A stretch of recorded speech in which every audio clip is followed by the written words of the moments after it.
एक ऐसा इंसान जिसके लिए देश की आज़ादी, महात्मा गांधी का आंदोलन और समाज की बातें कोई मायने नहीं रखती थीं।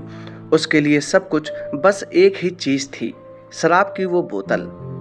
लेकिन फिर एक दिन कुछ ऐसा हुआ कि उस घमंडी इंसान ने खुद अपने हाथों से अपनी सबसे प्यारी चीज़ को बर्बाद कर दिया।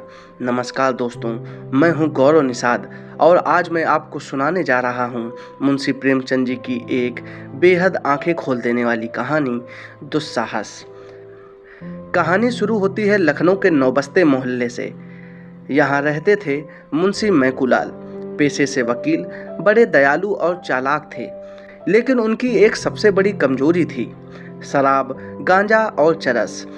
मुंशी जी का मानना था कि शराब पीने से उनकी बुद्धि तेज होती है और वे बेहतरीन कानून लिखते हैं। हर शाम उनके घर महफिल जमती थी, जहां उनके चमचे और मुवक्किल इकट्ठा होते थे।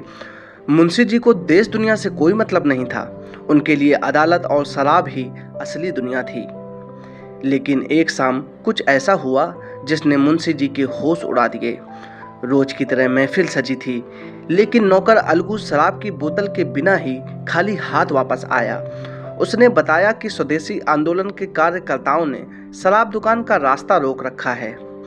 मुंशी जी को आया भयंकर गुस्सा। उन्होंने इसे अपनी अहंकार पर चोट समझा। वे चिल्लाए, किसकी मजाल जो मेरा रास्ता रोके, और अपने 4 दोस्तों ईदू, रामबली, बेचन और झिनकू को लेकर खुद शराब दुकान की तरफ निकल पड़े। इसे ही मुंशी प्रेमचंद जी ने दुस्साहस कहा है। जब मैकूलाल जी दुकान पर पहुंचे तो वहां का नजारा बदला हुआ था। वहां कोई लाठी डंडा नहीं चला रहा था, बल्कि शहर के बड़े संत स्वामी घनानंद और मौलाना जामिन बड़े प्यार से लोगों को समझा रहे थे। मौलाना ने मुंशी जी के दोस्त ईदू से कहा, मियाँ, ये तुम्हारी नमाज का वक्त है, यहाँ क्या कर रहे हो? ईदू शर्म से पानी पानी हो गया और अपने पैर पीछे खींच लिए। स्वामी जी ने बाकी दोस्तों को हाथ जोड़कर रोक लिया, लेकिन मैकूलाल का घमंड सिर चढ़कर बोल रहा था। उन्होंने स्वामी जी का हाथ झटक दिया, पुलिस की मदद ली और अकेले अकड़ते हुए दुकान के अंदर घुस गए और शराब की बोतल खरीद लाए। मैकूलाल जी बोतल तो ले आए, लेकिन जब वे गली से निकले तो लोगों की नज़रों में उनके लिए सिर्फ नफरत और थू-थू थी। घर पहुंचकर मैकूलाल जी ने देखा कि उनके चारों दोस्तों ने अपनी आत्मा की आवाज़ सुन ली थी और हमेशा के लिए शराब छोड़ने की कसम खा ली। मैकूलाल आज अपनी महफिल में बिल्कुल अकेले थे। पहली बार उन्हें एहसास हुआ कि जिस दुस्साहस को वो अपनी बहादुरी समझ रहे थे, वो असल में उनकी सबसे बड़ी नीचता और शर्मिंदगी थी।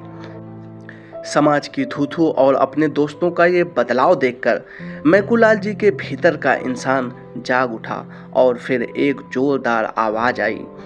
मुंशी जी ने वो बोतल जमीन पर दे मारी। उन्होंने अपने अहंकार और अपनी इस बुरी लत का हमेशा के लिए अंत कर दिया। दोस्तों, प्रेमचंद जी की यह कहानी हमें सिखाती है कि कभी-कभी जिसे हम अपनी बहादुरी या दुस्साहस समझते हैं, वो सिर्फ हमारा अंधा अहंकार होता है और जीत हमेशा ही नैतिक बल की होती है। आपको यह कहानी और मेरी आवाज़ कैसी लगी?